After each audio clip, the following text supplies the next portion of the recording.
Beneath the snowy mountain, an ancient temple stands, the pine wind gently brushing by, and the sound of sutras drifting softly. An elderly monk with a kind countenance, white hair yet a youthful face, sits beside a withered well in the courtyard, recounting past events to several young disciples. Master, I have heard that in your youth you traveled to India to study. Did you have the opportunity to listen to the teachings of Bodhisattva Nagarjuna? A young monk respectfully joined his palms and asked. The old monk smiled faintly, stroked his long beard, and said, Not only have I heard of it, I have also studied for many years in those Aranya hermitages, and was fortunate enough to have listened to Master Nagarjuna explaining the greatest obstacles on the path of practice. What exactly is the obstacle that can hinder so many seekers on the path? In the eyes of the monks, the light of inquisitiveness glimmers. The Perfect Enlightenment Sutra states, all sentient beings, since beginningless time, have harbored various attachments of love and desire, thus leading to the cycle of samsara. The old monks gazed deepened profoundly. Second, Bodhisattva Nagarjuna pointed out that the three greatest obstacles on the path of practice are visual craving, mental craving, and volitional craving. Upon perceiving form with the eyes, defilements arise. The mind follows thoughts and clings. Consciousness becomes immersed and unable to extricate itself. These three obstacles are like three towering mountains, blocking sentient beings from the path to liberation. An old monk, reflecting on his life, said that Bodhisattva Nagarjuna himself was once afflicted by these three obstacles in his youth. Later, through a series of karmic conditions, he acquired a method to overcome them. For thousands of years, it has aided countless practitioners in overcoming obstacles. Today, let me share with you this extraordinary story. In 2nd century India, although the Dharma was flourishing, the moral climate had already begun to decline. A young Brahmin youth was wandering through the bustling marketplace. He is the very Nagarjuna who was later honored as the common patriarch of the 8 schools. But at that time, he was merely an ordinary person immersed in worldly desires. Nagarjuna was born into a wealthy Brahmin family in South India. He was exceptionally gifted. By the age of 7, he could recite the 4 Vedas from memory and was well-versed in astronomy, geography, medicine, and various other disciplines. At the age of 12, he was sent to the renowned Nalanda monastery to study and quickly became a celebrated prodigy. However, extraordinary intelligence did not lead Nagarjuna to the right path. Instead, it caused him to fall into deeper confusion due to pride and complacency. At the age of 20, he and 3 close friends, dissatisfied with the strict monastic precepts, left the monastery without permission and ventured into the bustling city to indulge in worldly pleasures. Nagarjuna, look over there. A person is pointing at a dancing girl on the street corner, their eyes gleaming with a peculiar light. Nagarjuna followed the direction indicated by someone's finger and saw a group of elaborately dressed dancing maidens performing. Their enchanting dance captivated countless passers-by, causing them to stop and watch. Nagarjuna's gaze was involuntarily drawn, and a sudden flame of desire ignited within his heart. From that point on, the 4 of them embarked on a debauched life lasting 3 months.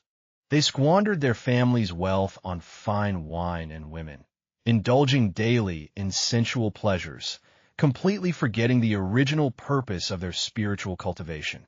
One day, Nagarjuna and his friends were attending a banquet at the home of a wealthy merchant. After several rounds of wine, everyone was already feeling quite intoxicated. After one night, Nagarjuna looked at the singing girl beside him, and an unwholesome thought arose in his mind. This singing maiden was the favored concubine of a wealthy merchant, as beautiful as a celestial nymph, causing countless men to become utterly infatuated. Nagarjuna, taking advantage of his tipsiness, gave the singer a glance, subtly hinting at his thoughts. Unexpectedly, the Ganyar even returned his smile and quietly informed him of the location of the back door of the residence. After the banquet ended and the moon was at its zenith, Nagarjuna went alone to the appointed place. The singing girl was indeed waiting there, leading him through a dark corridor to an elegant little room. "Prince, please wait a moment. I will join you after I have bathed." The singing girl spoke softly, then entered the inner chamber. Nagarjuna sat on the cushioned couch, his heart pounding with a mix of anticipation and nervousness. Time passed moment by moment, yet the singing girl still did not appear. He grew impatient waiting, tiptoed quietly to the inner chamber's door, and peered inside through the crack. At this sight, it was like a bolt from the blue, the entire body instantly chilled to the bone. The moment the singing girl took off her floral garment, it was revealed that she was a body ravaged by illness, her skin covered with pustules and ulcers, emitting a foul stench. She was using fragrant powder to conceal her wounds, preparing to don her splendid garments once more and return to Nagarjuna's side.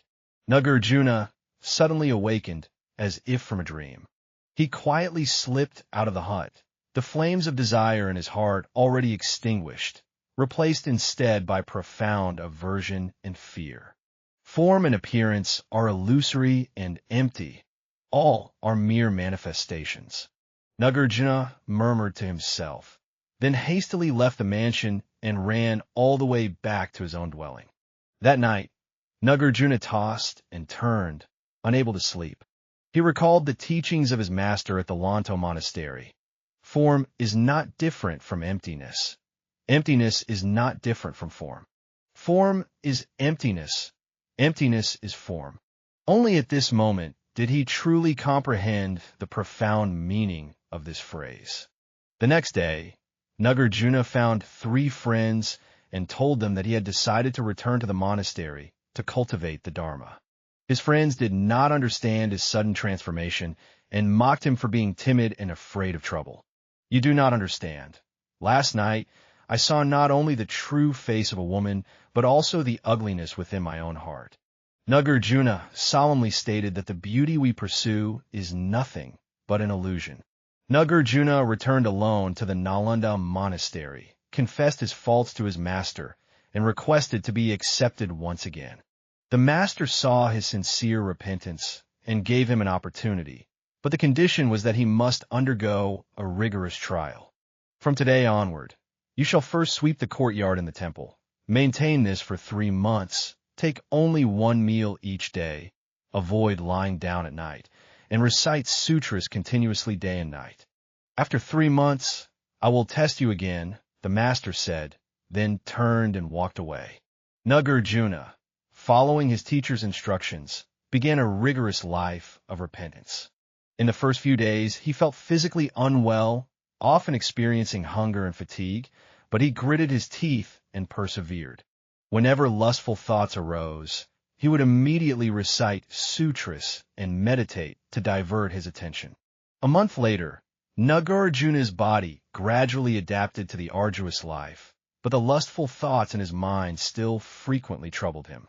Whenever the night grows deep and quiet, those wayward memories surface in his mind, making it difficult for him to fall asleep.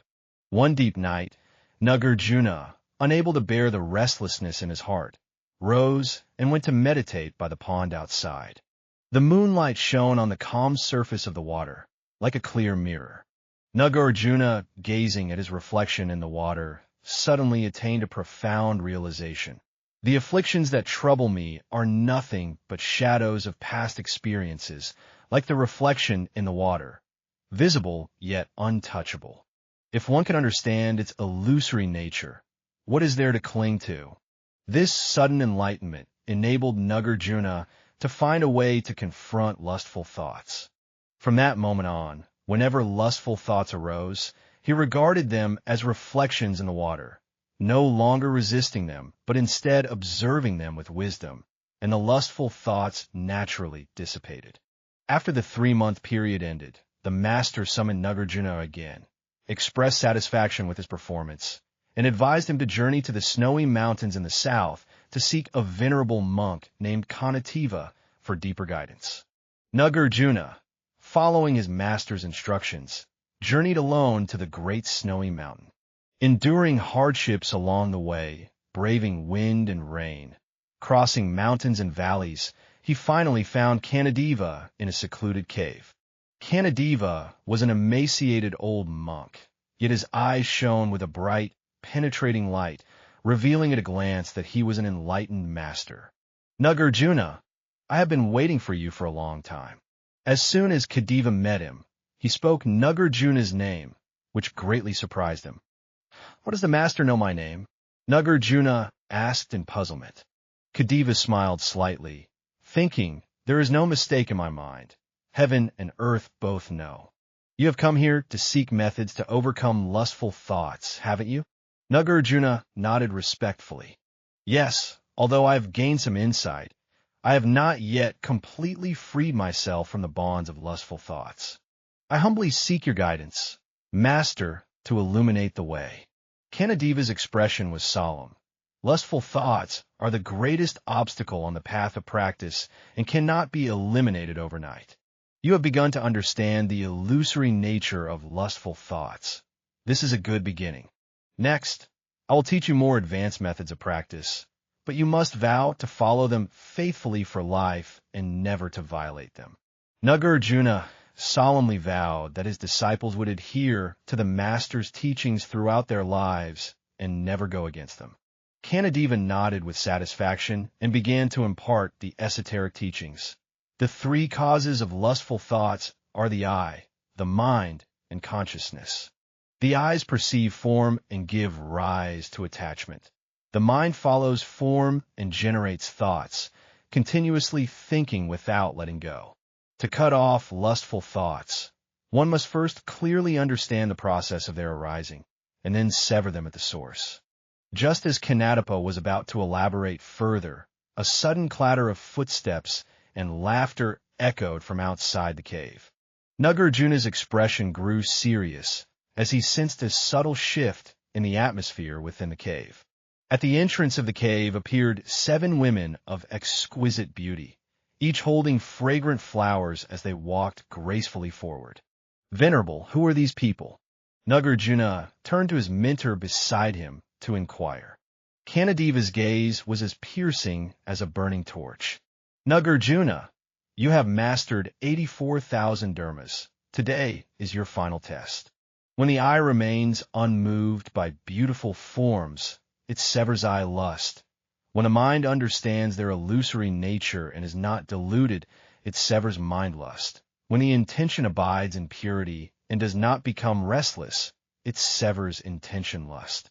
If these 3 defilements are not thoroughly eradicated, even wisdom as vast as the ocean will ultimately not lead to liberation. I have 3 dharma methods to assist you, but you must know that there is one fundamental dharma that is ever invincible." Nagarjuna's expression is focused. What is meant by the undefeated fundamental dharma? How does it differ from the 3 dharmas?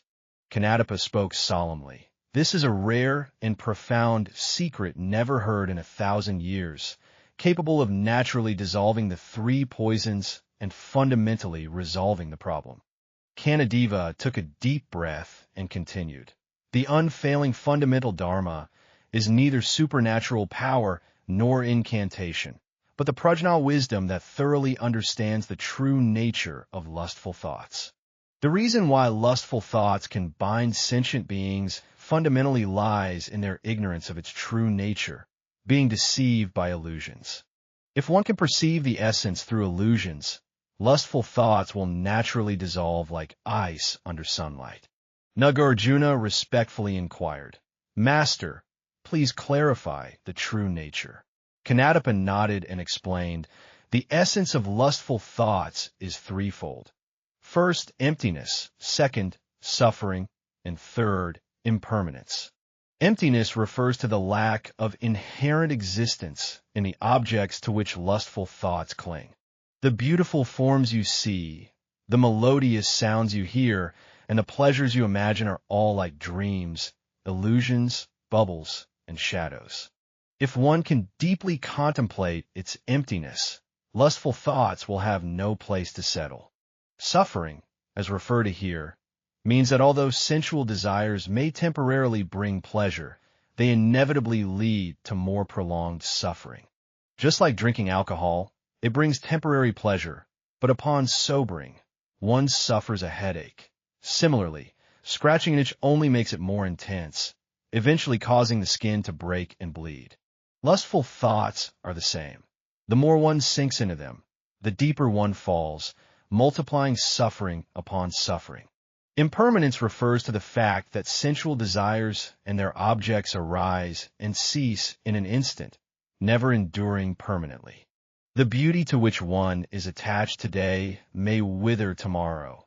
The burning desire felt in this moment can instantly turn into aversion. If one can deeply contemplate impermanence, one will not be deceived by transient illusions. The group of beautiful women in the cave suddenly disappeared. It turned out they were merely manifestations of Kanadeva, used to test Nagarjuna's concentration. Now, I will impart to you the three great secret methods, namely the oppositional eye seal, the mind seal, and the intention seal. The first dharma is the remedy against lust for the eyes. Do not engage in viewing. When the eye perceives a form and craving arises, one should contemplate the impure nature of that form. Beneath the beautiful visage lies white bones, a malignant tumor. Beneath the smooth skin dwell filthy internal organs. A captivating voice is nothing more than the vibration of airflow. This dharma directly shatters the illusion of sensual beauty, leaving the eye's desire with nothing to cling to. The second dharma method, counteracting mental indulgence, is the practice of mindfulness of breathing. When the mind begins to stir with the external conditions, one should return to the breath, focusing attentively on the inhalation and exhalation. Counting inhalations, then counting exhalations from 1 to 10, repeatedly in a cycle. This dharma can stabilize the restless mind, preventing it from being seized by desires. The third practice is the direct perception of reality, which counters delusional imagination. When a mind is immersed in lustful thoughts and cannot extricate itself, one should directly observe the nature of the thoughts, neither pursuing nor resisting them, but simply being aware of their arising and passing away. Thoughts arise and dissipate like clouds, naturally coming and going. The mind is like a clear mirror, neither defiled nor pure. This method can cause the motivation for fantasizing to dissipate naturally and fade away. Nagarjuna respectfully recorded these three dharmas, yet he still had doubts in his heart, for the master's teaching of the three dharmas was indeed profound and subtle. But the undefeated path you just mentioned seems to hold deeper meaning. Kanadeva also laughed deeply and profoundly, demonstrating his wisdom. Although the three dharmas are subtle, they still belong to methods of counteraction, involving opposition and regulation, and have not transcended duality. The true path to invincibility is the wisdom of the middle way, which transcends dualistic oppositions. The so-called invincible way, in brief, is to subdue the enemy without fighting.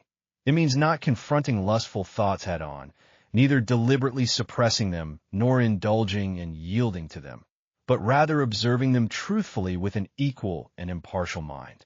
When you can neither despise nor crave lustful thoughts, but simply perceive their true nature as they are, those lustful thoughts lose their foundation for existence and naturally dissolve. It is like sunlight shining on an ice cube. Without any resistance, the ice naturally melts into water.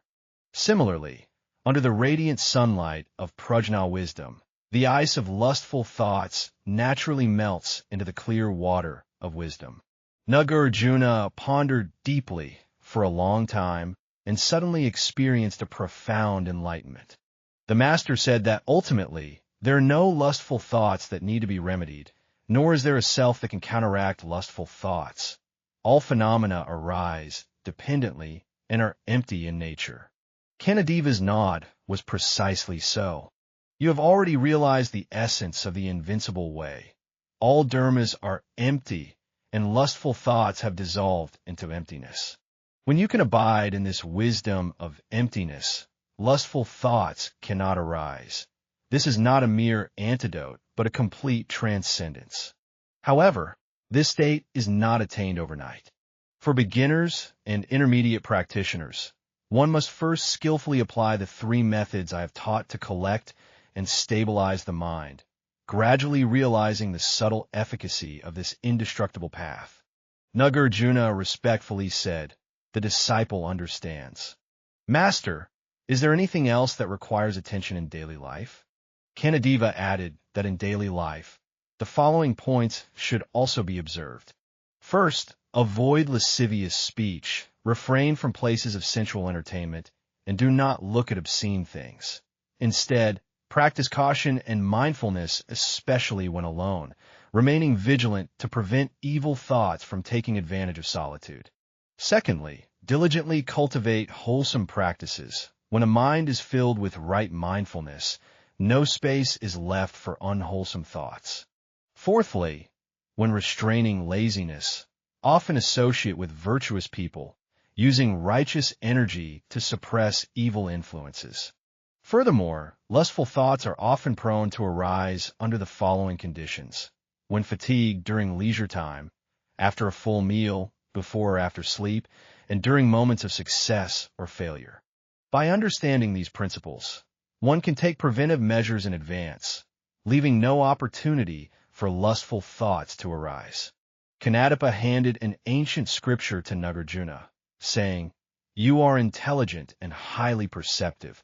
You should further study the Buddhist doctrine of emptiness, using wisdom to overcome all attachments." This is the original Sanskrit manuscript of the Madhyamaka Sastra. You may take it with you for study and, on this basis, develop your own system of thought. Nagarjuna, you will become a great master in the future, propagating the true middle way teachings and dispelling the delusions of sentient beings. But remember, no matter how profound your knowledge or how deep your practice, you must never forget the methods learned today for overcoming lustful thoughts, for this is the foundation of all cultivation. From then on, Nagarjuna practiced in seclusion under the great snowy mountain, studying the Madhyamaka treatises, and on this foundation, he established his own Madhyamaka doctrine. He integrated the three dharmas taught by Kanadeva and the path of invincibility into his own practice system, not only freeing himself completely from the bondage of lustful thoughts, but also documenting these methods in his writings to impart them to future generations. Many years later, Nagarjuna became one of the greatest Buddhist logicians in Indian Buddhist history and was venerated by later generations as Bodhisattva Nagarjuna. It is said that a disciple asked him, "Master, what do you think is the greatest obstacle on the path of practice?" Bodhisattva Nagarjuna smiled and answered, "I lust, mind lust, and intent lust are the most difficult obstacles to overcome on the path of practice. However, if one can perceive emptiness through the wisdom of prajñā, one can transform obstacles into aids and afflictions into bodhi." Remember, it is not about suppressing lustful thoughts, but about thoroughly understanding their true nature. It is not about battling against lustful thoughts, but about transcending the existence of lustful thoughts. This is the true path of invincibility. After the old monk finished telling the story, the courtyard fell into complete silence, and all the disciples were deeply contemplative. After a long pause, a young monk spoke up and asked, "Venerable Master, does the obstruction of the three poisons as taught by Bodhisattva Nagarjuna still hold practical significance for us modern people?" The old monk nodded. "Of course there is. The teachings of Bodhisattva Nagarjuna transcend time and space, remaining practical and relevant to this day. In modern society, the three hindrances of visual lust, mental lust, and intentional lust are merely different manifestations, but their essence remains unchanged. A lust, in contemporary terms, may manifest as being obsessed with various forms of physical beauty, while lust of the mind is reflected in the constant pursuit of new stimuli and an insatiable craving for sensory pleasures.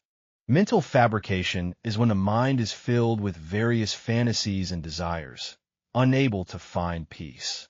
Another monk asked, "Venerable Master, how can we practice the teachings of Bodhisattva Nagarjuna in our daily lives?" The venerable monk smiled kindly. "A very good question. In daily life, one can practice by applying the contemplation of impurity when confronted with visual desire, seeing through the appearance to the truth behind it. For example, when you are attracted by certain visual stimuli, remind yourself that this is merely a temporary phenomenon, potentially concealing suffering and impurity beneath. When confronted with a restless mind, practice mindfulness of breathing to bring the mind back to tranquility.